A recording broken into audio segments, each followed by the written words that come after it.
여러분 안녕하십니까? 목요일 아침 뉴스 퍼레이드 황병준입니다.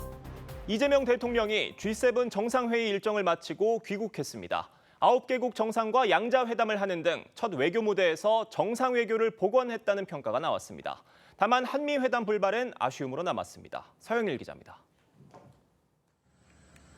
이재명 대통령이 부인 김혜경 여사와 전용기 트랩을 내려옵니다. 김병기 더불어민주당 원내대표와 강훈식 대통령 비서실장 등 마중 나온 관계자들과 인사도 나눕니다. 이 대통령이 1박 3일간 숨가쁜 G7 정상회의 일정을 마치고 귀국했습니다. 취임 12일 만에 참석한 외교 무대였는데 대통령실은 정상외교를 복원했다며 새로운 도약을 알리는 신호탄이라 자평했습니다. 국제사회에 민주한국이 돌아왔다는 메시지를 분명하게 각인시켰습니다. 이 대통령은 첫날 남아공과 호주 정상을 만난 데 이어 영국과 캐나다 등 주요국 정상과 10번의 연쇄회담을 했습니다.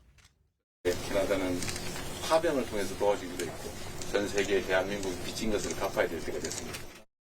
특히 이시바 일본 총리와는 취임 14일 만에 대면 정상회담을 했는데 한미일 공조유지와 한일 셔틀 외교 복원 등은 성과로 꼽힙니다. 차이들을 넘어서서 한국과 일본이 여러 면에서 서로 협력하고 서로에게 도움되는 관계로. 아쉬움도 남았습니다. 중동 정세 악화로 트럼프 미국 대통령이 조기 귀국하면서 기대했던 한미 양자회담이 무산됐기 때문입니다.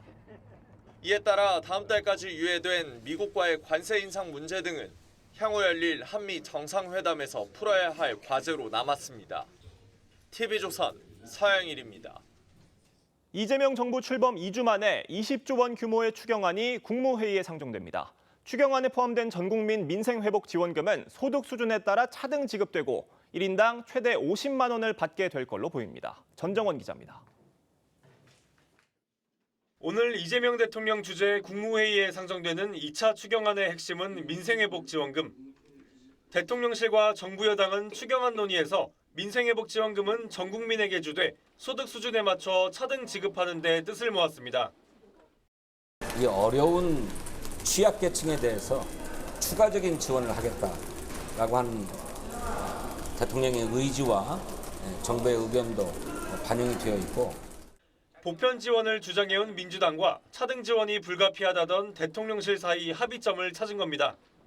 국민 1인당 적게는 15만 원에서 많게는 50만 원까지 현금 지원을 받게 됩니다. 소득 지원 정책의 측면을 강조하면 당연히 어려운 사람에게 더 많이 지원해야 되겠죠. 두 가지를 좀 섞어가는 게 어떻겠냐. 정부 여당은 민생회복지원금 외에도 지역화폐와 소상공인 채무조정 등도 추경안에 담기로 했습니다. 이번 2차 추경은 20조 원 규모로 앞선 1차 추경까지 합하면 총 35조 원 규모의 돈이 경기 부양을 위해 시중에 풀리는 셈입니다.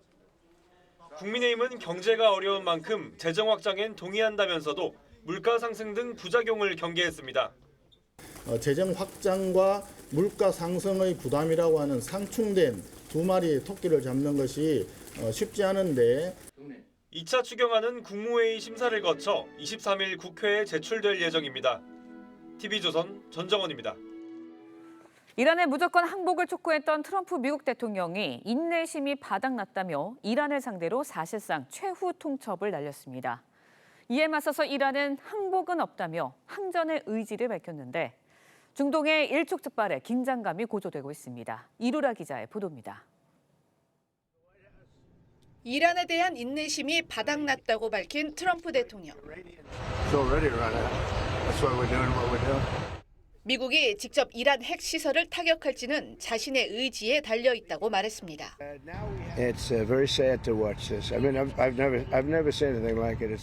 전날 이란을 향한 무조건적인 항복 요구는 사실상 최후 통첩이었다고도 분명히 했습니다. 이란이 협상을 위해 연락해왔다는 사실을 밝히며 너무 늦었다고 답했지만 동시에 어떤 것도 너무 늦은 일은 없다며 협상 가능성도 배제하지 않았습니다.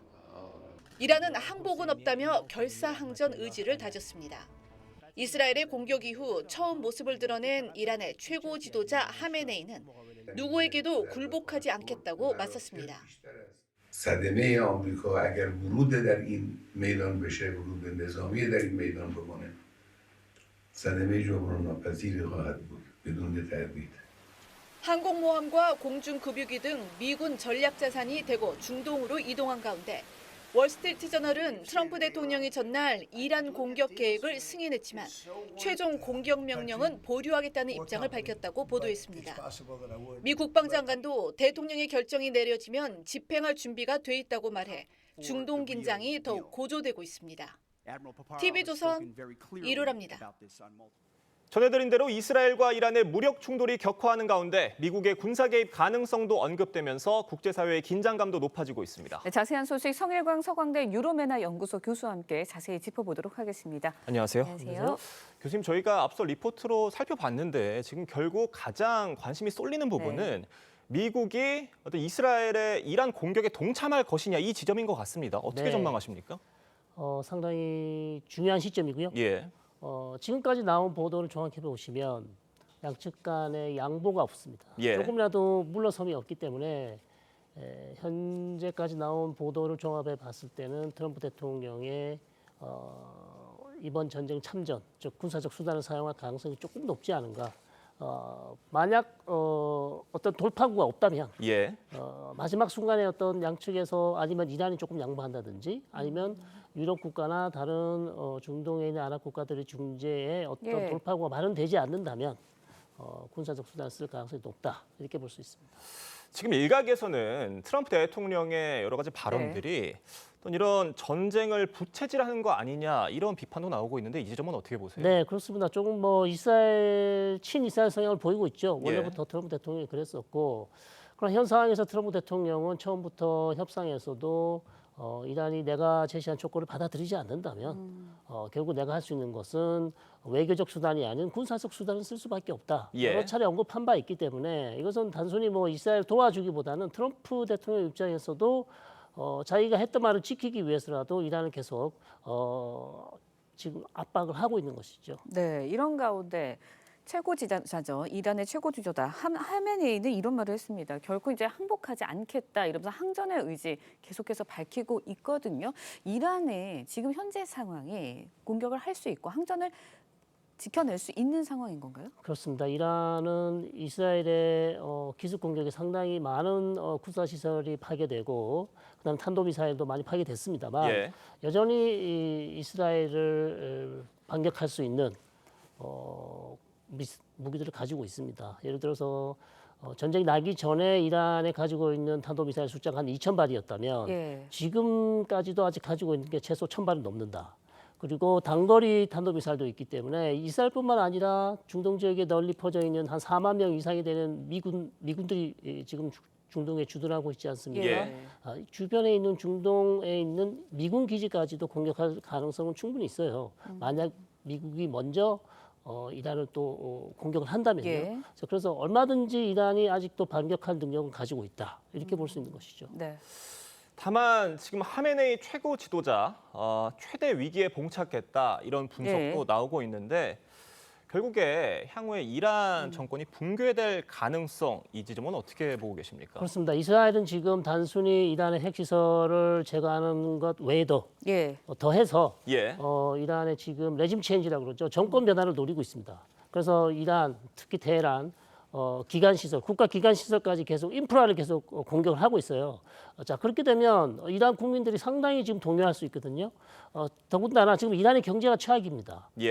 수도 테헤란에 하루에 두세 번씩 정전이 일어나는 만큼 상당히 어려운 상황에서 이란이라는 국가가 자국민을 지켜주지도 못한다. 안전을 보장하지 못하는 최악의 상황으로 치닫고 있기 때문에 자, 이런 모든 것들이 이란 국민들이 현 정권에 대해서 상당히 동요할 수 있다. 자, 이런 것들은 이스라엘이 이것을 상당히 노리고 있지만 실제 그것으로 인해서 이란 내에서 어떤 정권 변화가 일어날지는 조금 더 지켜봐야 된다는 것입니다. 네, 알겠습니다. 앞서서 저희가 이야기를 했지만 트럼프 대통령이 이란 공습에 가담을 할지 이것도 중요한데 가장 중요한 거는 이제 미국이 실제로 이란의 지하 핵시설을 공격할지 여부거든요. 결국 이 지점에서 벙커버스터 이야기가 나오는 겁니다.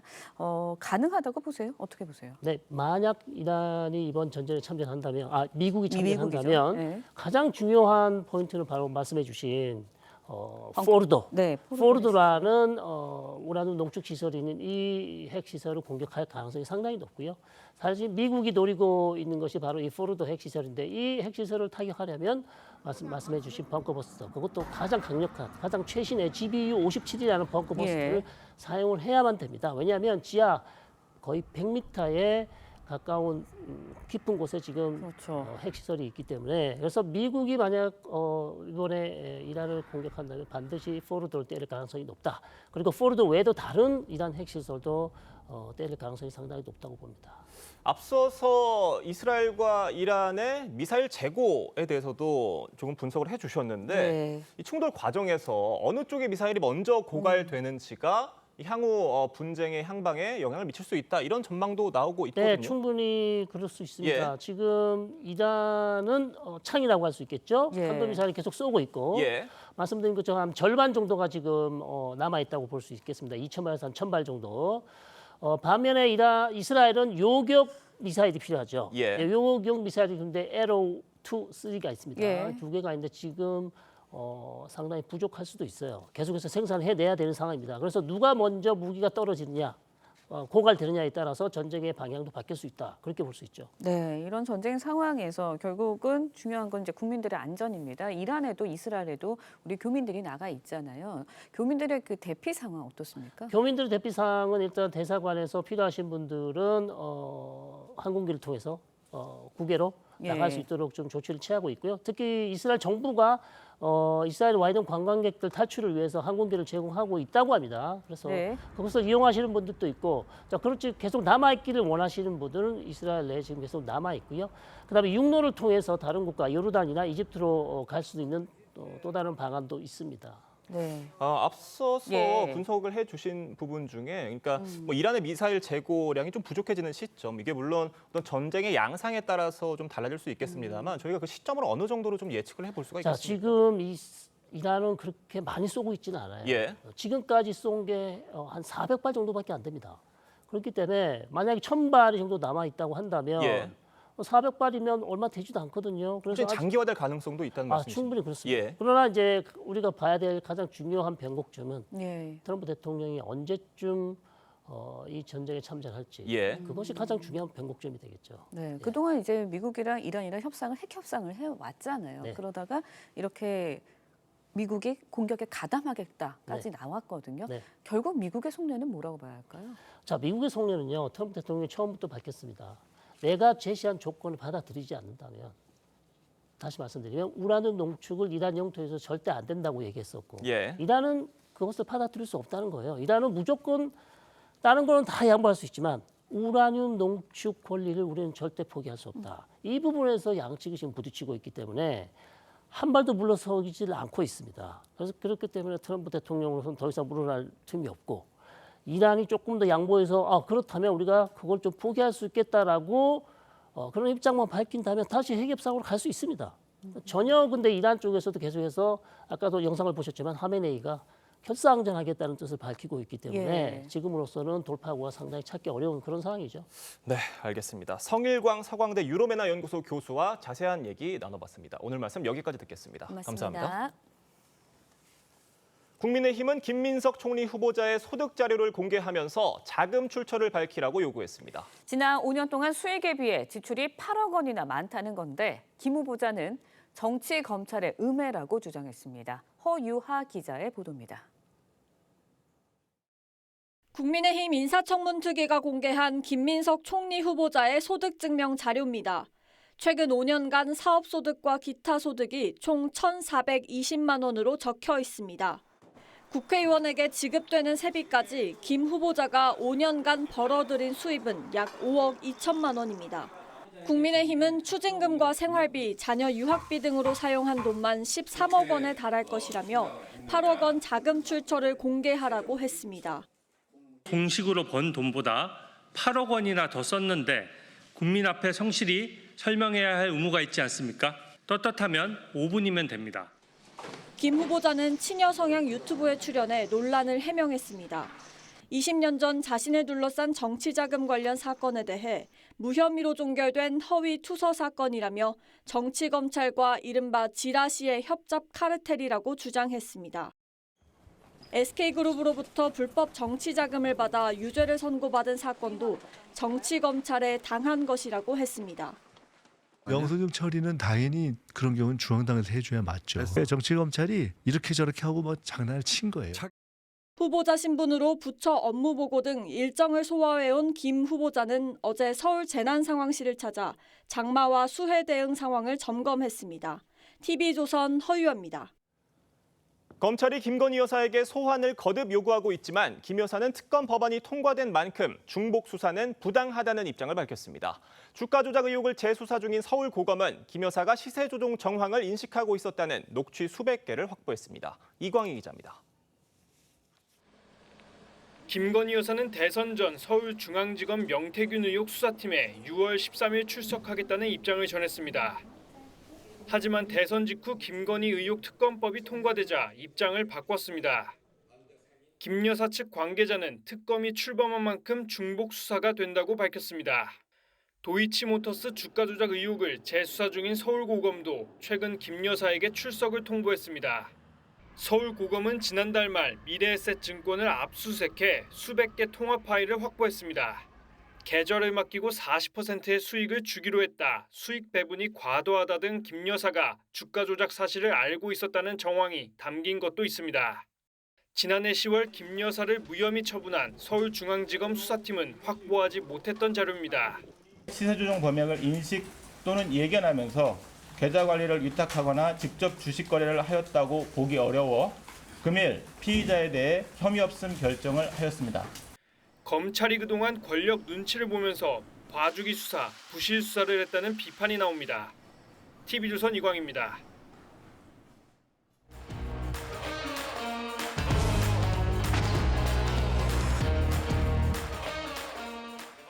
정치권 소식 짚어보는 아침의 맞수 시간입니다. 강성필 더불어민주당 부대변인, 송영훈 전 국민의힘 대변인 나오셨습니다. 안녕하세요. 안녕하세요. 김민석 총리 후보자를 향한 야권의 공세가 거세지는 가운데 김 후보자는 유튜브 방송에 출연해서 의혹에 대해 직접 반박했습니다. 목소리 들어보겠습니다.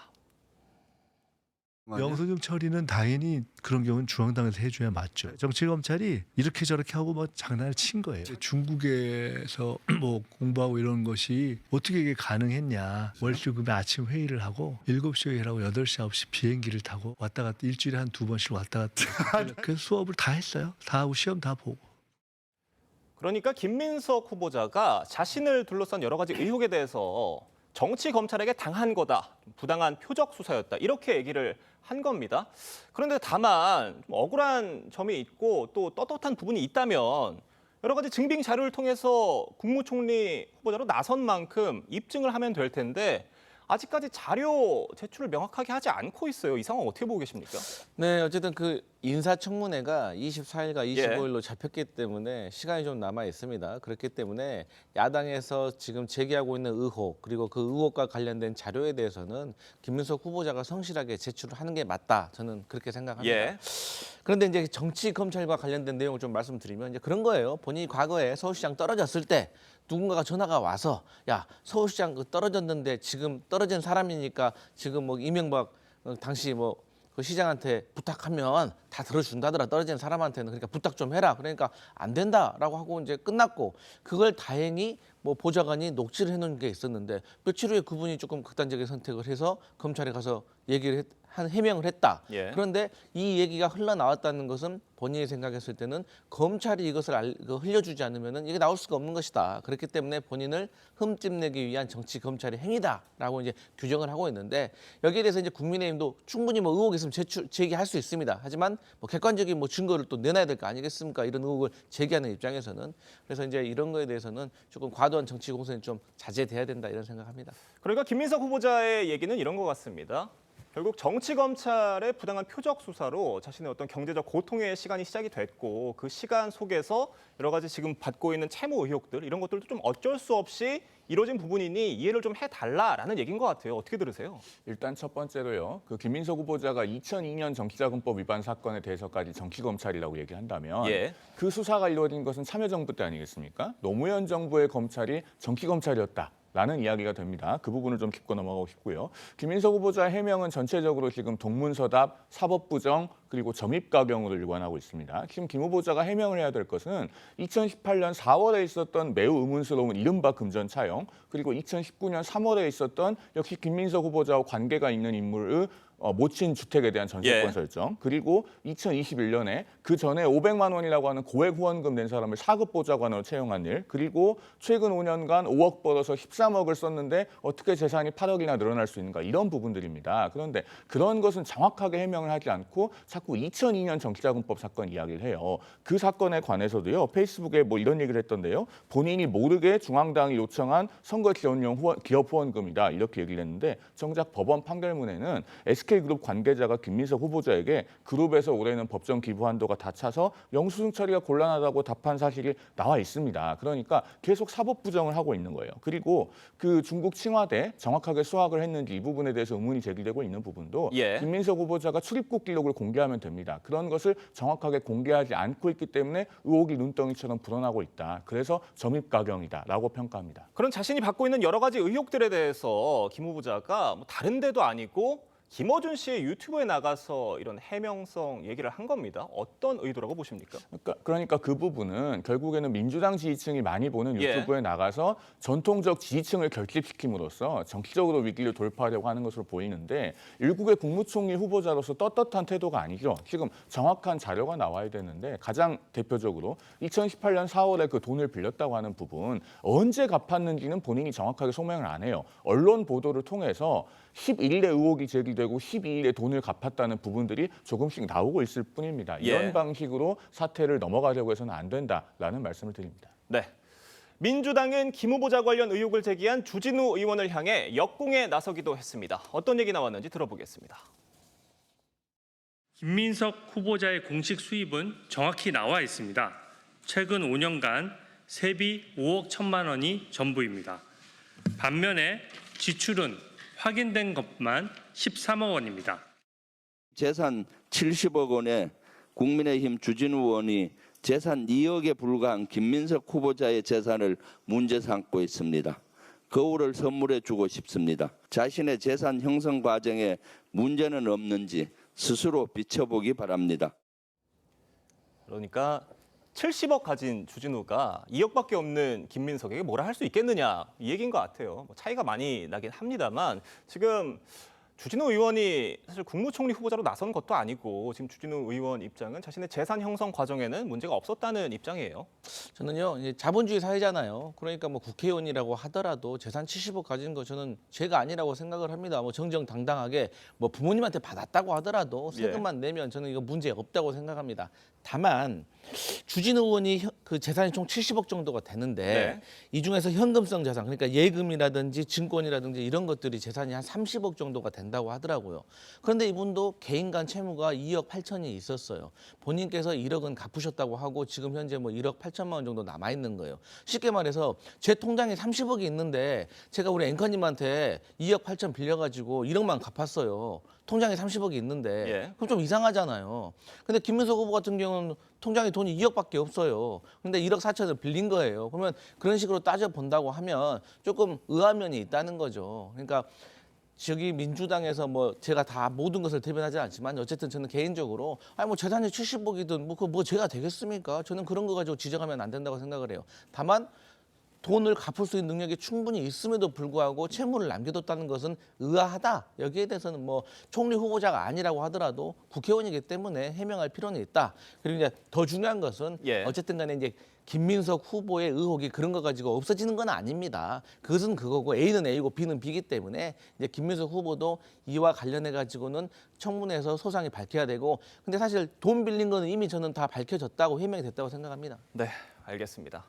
국민의힘은요, 김 후보자의 소득 증명 자료를 공개를 하면서 연수입 5억을 벌면서 13억을 지출한 부분에 대해서 설명을 해야 된다는 겁니다. 이게 계산기를 아무리 두드려 봐도 기타 소득이 있다고 하더라도 맞지가 않는다는 거예요. 그렇습니다. 김민석 후보자가 단순히 5억 벌어서 13억 쓰고도 재산이 어떻게 늘어났냐. 국민의힘이 지금 그 부분을 지적하는 것이 아니고요.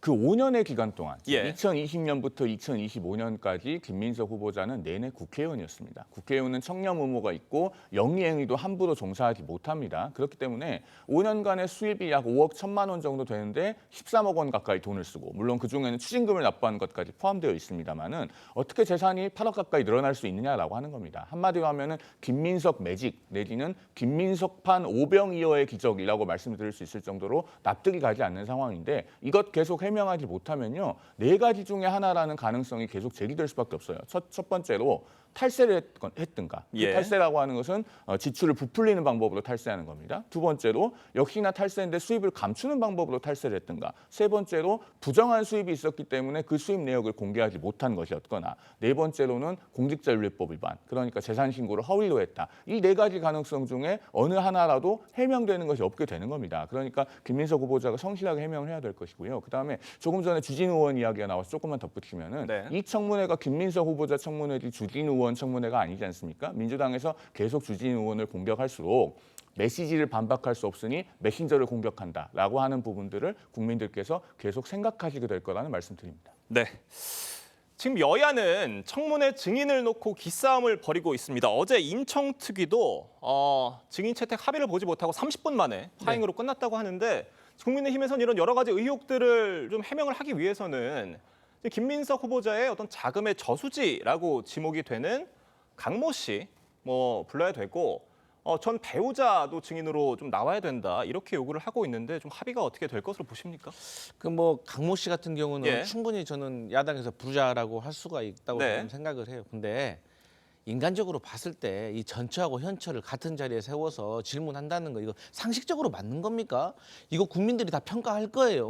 그렇게 주장하고 있는 국민의힘 의원들 다 부메랑 돼가지고 다 돌아올 겁니다.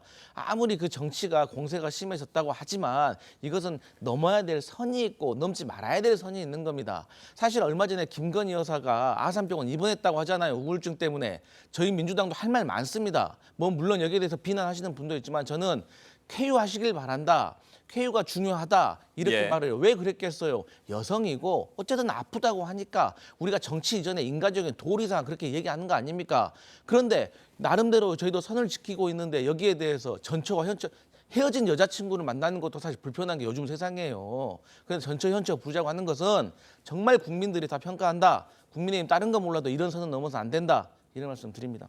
말씀해 주신 것처럼 전처를 증인으로 부르는 것에 대해서는 좀 과도하다, 선을 넘은 게 아니냐라는 목소리도 좀 있는 것 같아요. 국민의힘에서 김민석 후보자의 전 배우자를 증인 신청하고 싶어서 신청했겠습니까? 그리고 여당에서 어차피 동의해주지 않으면 증인 채택도 안 될 겁니다. 지금 여당 인청특위위원들이 다수니까요. 그런데 이 김민석 후보자의 전 배우자에 대해서는 꼭 증인으로 채택할 필요는 없다는 것이 국민의힘 인청특위 위원들의 공식적인 입장입니다. 이미 그런 입장이 나왔고요. 그러니까 5억을 벌어서 13억을 썼는데 어떻게 재산이 8억이나 늘어날 수 있느냐라는 부분에 대해서 김민석 후보자가 정확한 답을 못하고 있으니까 그러면 아들 유학 비용을 전 배우자가 됐다고 하는데 그 코넬대 유학 비용 낸 증빙 자료만 정확하게 제출이 되면 전 배우자는 증인으로 부르지 않아도 좋다라고 하는 부분을 이미 말씀을 드린 바 있습니다. 알겠습니다. 김민석 후보자가 야당의 공세가 쏟아지는 와중에도 공개 업무 보고에 외신 기자 간담회, 장마 대비 현장 점검까지 나섰다고 합니다. 이게 김 후보자가 지금 국회가 거대 여당이 자리를 갖고 있고 이렇다 보니까 자신의 임명 될 것이다라는 전망 속에서 이렇게 움직인 거다라는 분석들이에요. 다소 좀 오만하다는 지적도 있는 것 같습니다. 맞습니다. 이게 다소 오만해 보일 수가 있습니다. 그런데 이러한 부분에 있어서 국민들께서 김민석 당신 지금 인사청문회도 안 했는데 이렇게 해도 되는 거야 라고 지적하신다면 겸허하게 받아들이고 자중해야 된다고 생각하는데 전 최소한 국민의힘은 그럴 자격 없다고 생각을 해요. 그 인수위도 없이 출범한 정부입니다. 예. 왜 그랬습니까? 윤석열 대통령이 파면됐기 때문이에요. 그렇기 때문에 총리 자리가 지금 공석이고 또 상황이 지금 급박하게 위기의식으로 가고 있다는 것을 저희 민주당이 느끼고 있기 때문에 김민석 후보자가 어쨌든 총리로서 챙겨야 될 국정이 있다면 지금 또 챙길 수 있고 점검할 수 있는 겁니다. 그래야지 혹시라도 총리가 되면은 업무에 이제 공백이 없는 것이죠. 근데 만약에 총리에서 낙마한다. 그럼 뭐 낙마하는 것이죠. 그렇기 때문에 저는 여기에 있어서 상황적인 조금 배려가 좀 필요하다 이런 생각합니다. 김민석 총리 후보자가 이미 총리가 된 것처럼 움직이고 있다라는 지적인데 어떻게 보세요? 헌법을 명백히 무시하는 행위죠. 우리 헌법상 국무총리는 국회의 임명 동의가 있어야지만 총리가 되는 거고 과거에 삼김 시대에 있었던 총리설이라고 하는 제도는 이미 위헌이라고 하는 것이 헌법학계의 정설입니다. 예. 그런 점에서 김민석 후보자가 인사청문회도 무시하고 국회의 임명 동의 절차도 무시하고 총리가 다 된 것처럼 행세하는 것은 대단히 잘못된 것이고 만약에 인사청문회 과정에서 더 많은 의혹이 나와서 낙마하게 되면은 세간의 조소의 대상이 될 것이다. 이 말씀을 드립니다. 알겠습니다. 다음 소식 짚어보겠습니다. 이재명 대통령이 G7 정상회의 일정을 마무리하고 귀국했습니다. 이시바 시기로 일본 총리 등 9개국 정상을 만나는 숨가쁜 일정을 소화했는데 이 대통령이 취임 직후 곧바로 다자 외교 무대에 데뷔한 셈입니다. 이번 방문 어떻게 평가하세요? 네, 제대로 사실 준비하기도 좀 벅찼던 시간인데 1박 4일이라는 이제 그 강행군을 한 겁니다. 그래서 그 과정 속에서도 알차게 보낸 것이죠. 9개국 정상들과 양자회담을 하고 예. 확장 세션에서는 이제 에너지 공급과 AI와 이렇게 연계를 해서 어떤 신기술로 연결하는 이런 것에 대해서도 어떤 세계 정상들 앞에서 나름대로의 입장을 밝혔다고 생각을 합니다. 뭐 물론 이번에 미국 대통령과의 회담이 어떤 갑작스러운 어떤 상황으로 해서 그 무산된 것은 많이 아쉬운 면이지만 어차피 또 나토 정상회의란 또 기회가 있는 것이고 우리가 지금 만나는 게 중요한 게 아니라 좋은 결과를 이끌어내는 것이 중요하다. 그리고 한일 수교 60주년을 맞이해가지고 어쨌든 이재명 대통령께서 일본과의 어떤 셔틀 외교를 재개하겠다. 그러니까 이러한 모습들은요. 사실 야당의 걱정을 많이 불식시켜 주려고 노력하는 모습입니다. 그러니까 대통령이 된 다음에 미국 대통령과 통화하고 사실 중국 대통령과 통화하면은 어쩔까라는 야당의 우려가 많았을 겁니다. 그것을 반영해서 협치의 의미로 그리고 걱정하지 말라는 의미로 일본 총리와 먼저 통화를 하셨고 또 일본 총리와의 이번에 만남에서도 상당히 좋은 분위기가 연출됐기 때문에 어쨌든 앞으로 한미 정상 그 한미 동맹 그리고 한미일 협력이 잘 될 것으로 예상하고 있습니다. 네, 말씀해 주신 것처럼 한일 정상회담은 예정대로 진행이 됐지만 한미 회담은 아쉽게 좀 불발이 됐습니다. 그러니까 이재명 대통령과 트럼프 대통령의 첫 통화가 이재명 대통령 취임 사흘 만에 이루어지면서 뭐 야권에서는 좀 이례적으로 지연됐다라는 평가와 함께 여러 가지 좀 우려들이 나왔었는데 이번에 한미 정상이 잘 만나는 모습이 나와서 좀 그런 우려들을 불식시켜주면 좋겠다는 기대들이 있었는데 아쉽게 된 것 같아요. 그런 점에서 대단히 아쉬움이 있죠. 물론 한미 정상회담이 무산된 것이 우리 측 책임이라고 오롯이 돌리기는 어렵습니다만 예. 그 부분에 대해서 많은 국민들께서 아쉽게 생각하는 것만은 분명할 것입니다. 그리고 이번 G7 정상회의에서 이재명 대통령의 행보를 전반적으로 평가를 해보면은 이시바 시게루 일본 총리와 30분 정도 정상회담을 가진 것 외에는 크게 기억에 남거나 평가할 만한 부분은 없었던 그런 외교 무대였던 것 같습니다. 그렇기 때문에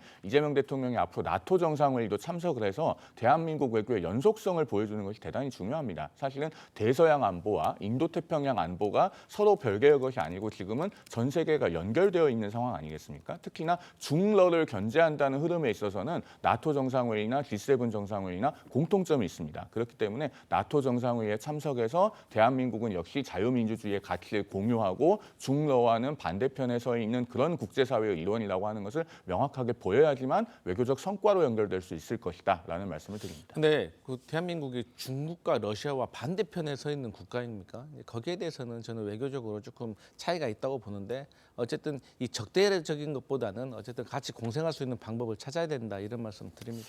알겠습니다. 다음 소식 짚어보겠습니다. 여야의 새 원내 지도부가 출범한 가운데 이제 시선은 여야의 당권 경쟁으로 쏠리고 있습니다. 민주당은 정청래, 박찬대 의원의 2파전이 예측되고 있는데 정청래 의원 입장 들어보겠습니다. 고등학교 이후에도 우정을 나누는 친구가 생길까 이렇게 생각했는데 국회의원이 돼서 그런 친구가 생긴 거예요. 그래서 뭐 박찬대 의원이 당대표에 대해서는 상관이 없습니다.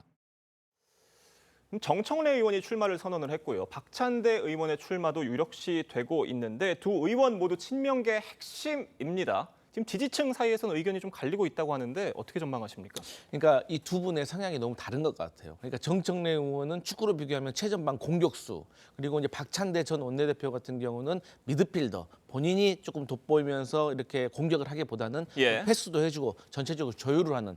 그런데 이 두 분 다 이재명 대표 체제에서 호흡을 맞춰왔던 분입니다.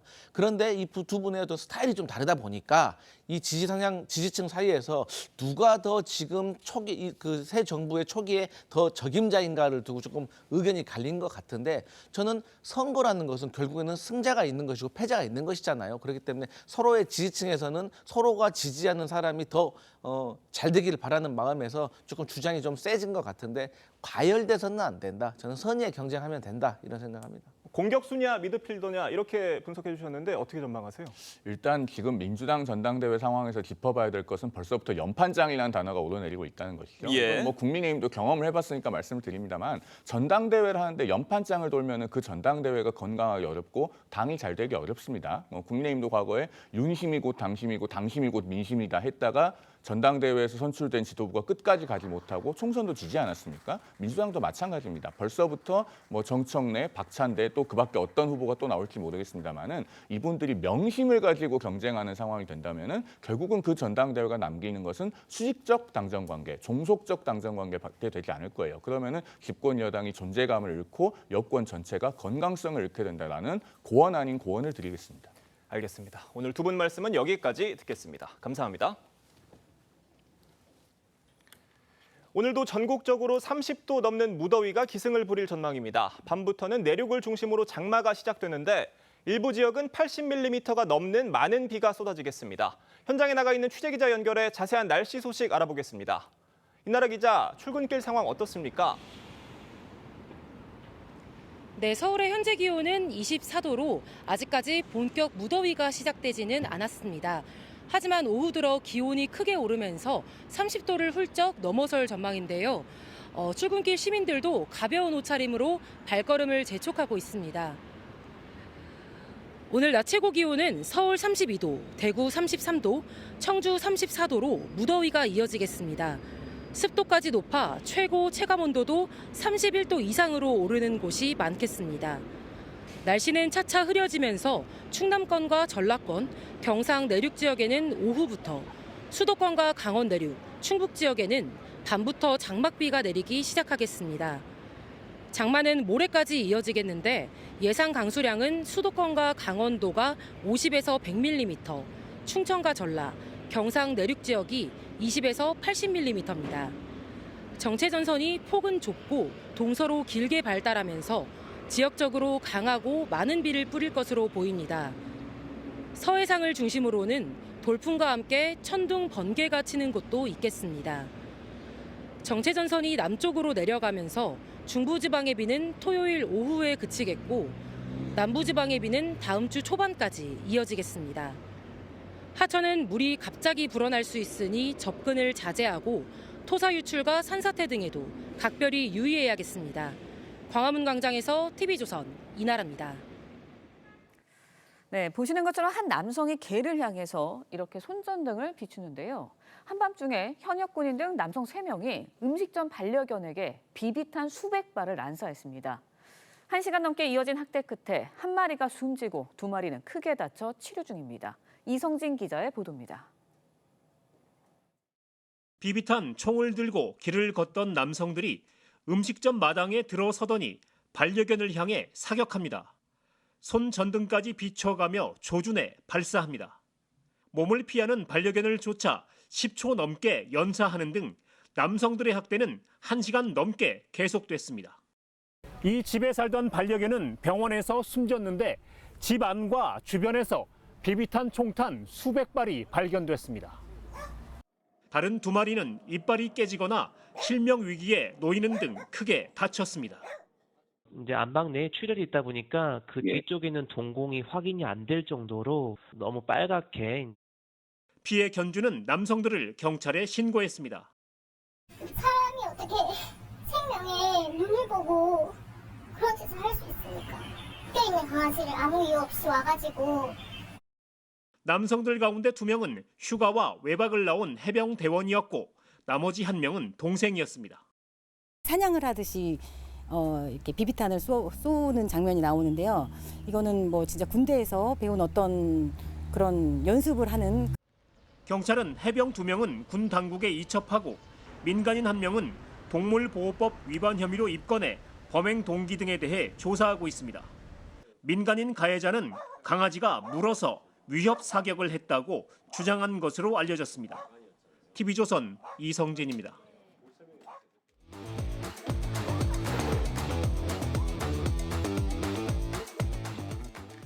네, 화제가 된 사건 사고 소식 짚어봅니다. 아침에 이슈 시작합니다. 조기현 변호사, 정혁진 변호사 함께합니다. 안녕하세요. 네, 지난 대선이었죠. 당시 이제 사전투표 과정에서 유권자가 받은 봉투 안에 이미 기표된 투표용지 발견되는 일이 있었습니다.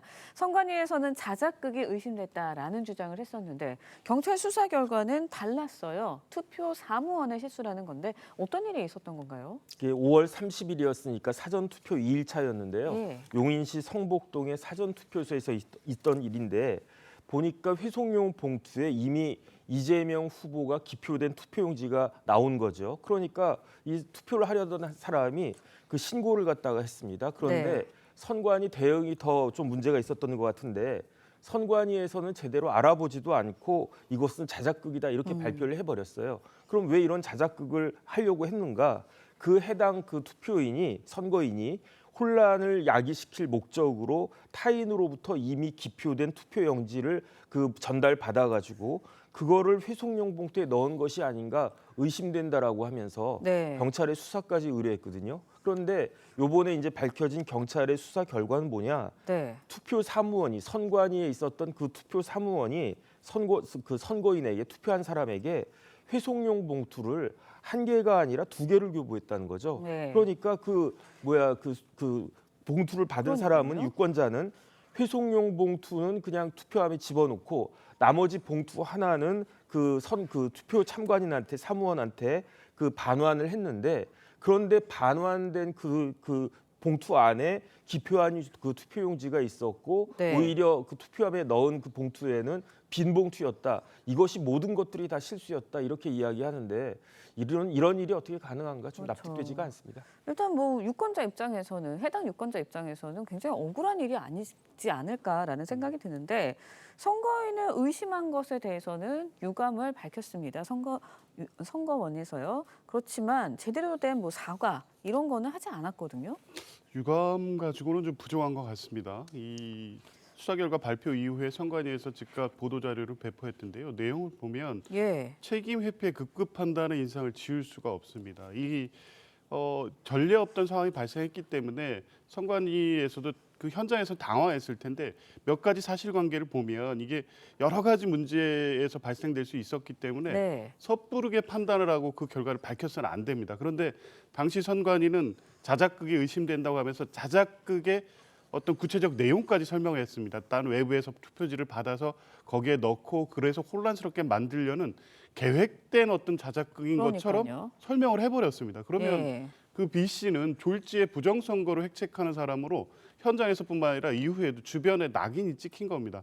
대단한 명예훼손이 발생한 거죠. 그러면 명확히 사과 입장을 표하는 게 맞는데 그럴 수밖에 없는 사정이 있었던 것처럼 당시에 뭐 부정투표 관련된 움직임들이 있었고 투표 방해가 있어서 어쩔 수 없었다는 식입니다. 이렇게 해서는 안 되고 명백한 사과 입장을 내지 않는 것 자체가 계속적으로 선관위에 대한 불신을 키우고 있는 게 아닌가 싶습니다. 네, 부실한 투표 관리, 뭐 섣부른 대응, 선관위에 대한 비판이 계속해서 나오고 있는 상황이거든요. 근데 부실한 이런 투표 관리 처음 지적되는 게 아니잖아요. 그러니까 더 문제는 뭐냐면 선관위가 자신의 실수를 마치 우리 유권자의 범죄로 몰고 가려고 했었다가 그러다가 지금 이제 선관위의 실수로 밝혀진 건데 그런데 어떻게 이런 실수가 가능한가? 전 도저히 납득이 되지가 않고요. 그다음에 선관위가 항상 주장하는 거 뭡니까? 우리 선관위는 다른 기관도 아니고 헌법 기관이다. 그렇기 때문에 감사원의 감사도 못 받겠다. 이렇게 하고 있지 않습니까? 그런데 이런 그 실수는요. 초등학교 반장 선거에서도 나오기 어려운 그런 실수 아닌가? 전 개인적으로 그런 생각까지 드는데 그럼에도 불구하고 선관위에서는요. 책임지는 사람이 하나도 없어요. 이런 선관위가 과연 헌법기관으로서 그 존속하는 것이 우리 국민들의 법감정에 부합하는 것인가 매우 의심이다 이런 생각 듭니다. 네, 법적으로도 다퉈볼 여지가 있는 건 없는지 좀 살펴보도록 하겠습니다. 앞서서 짚어주셨지만 유권자 입장에서는 명예훼손으로 고소를 할 수도 있는 상황이다 이런 보도들이 나오는데 소송이 가능한 건가요? 가능할 수 있을 것 같습니다. B 씨 같은 경우에는 이제 명예훼손을 당했다고 볼 수 있는데요. 명예훼손이 개인의 어떤 사회적 평가를 저하시키는 네. 그게 불특정 다수에게 전파돼서 그 저하된 평가가 여러 사람들한테 알려지는 것이거든요.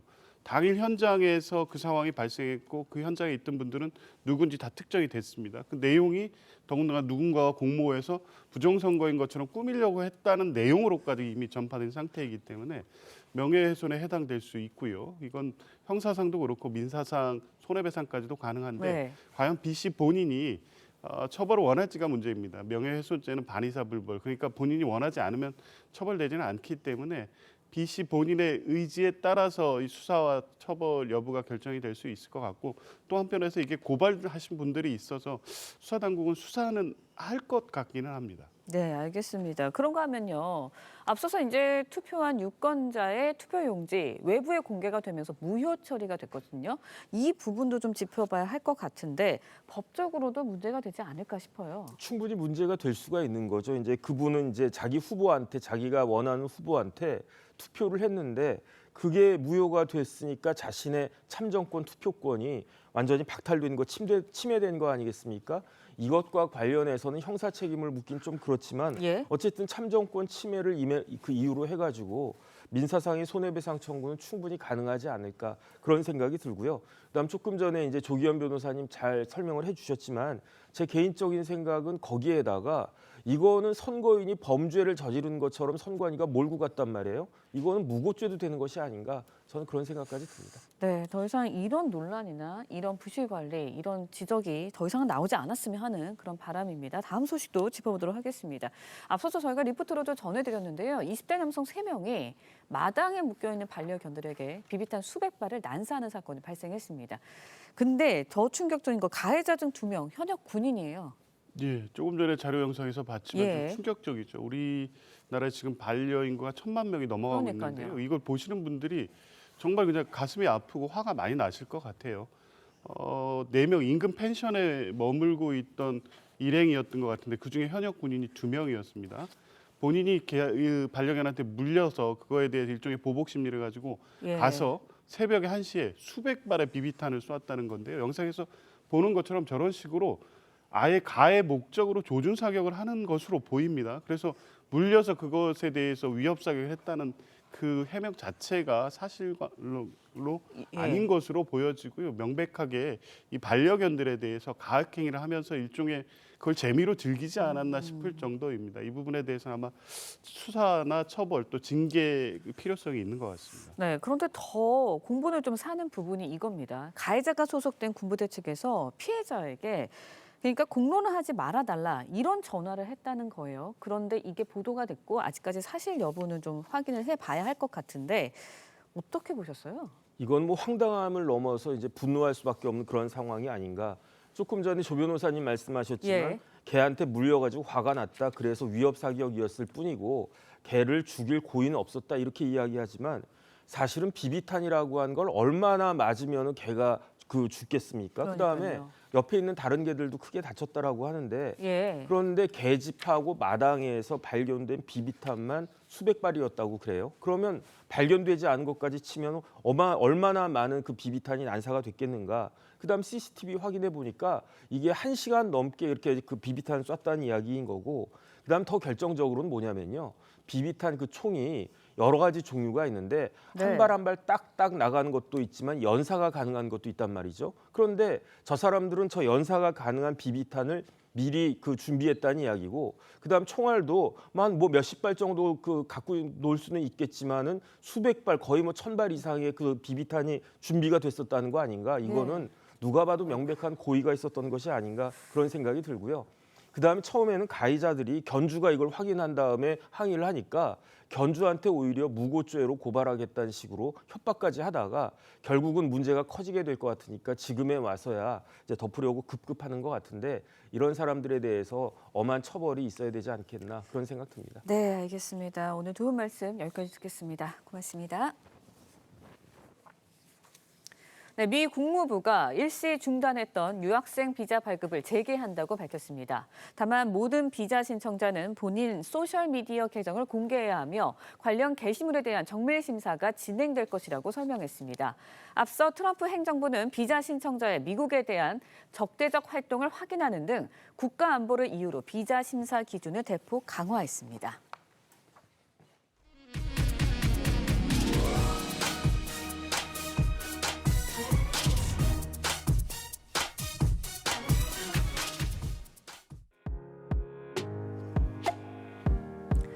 네, 음지에 담긴 그 순간 그 의미를 짚어보는 시간이죠. 사진 기자가 선택한 아침의 한 장입니다. 오늘은 조선일보 사진부 장면성 기자와 함께합니다.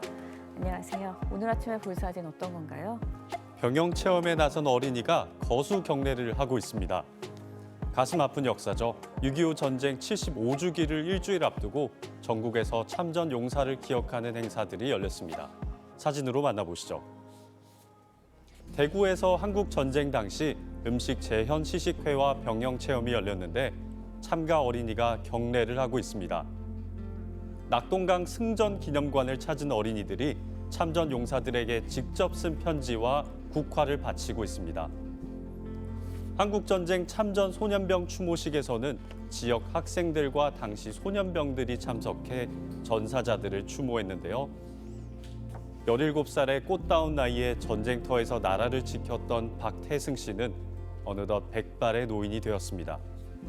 네, 참전 용사를 추모하는 의미 있는 행사였는데요. 전사자들의 합동 안장식도 열렸다고요.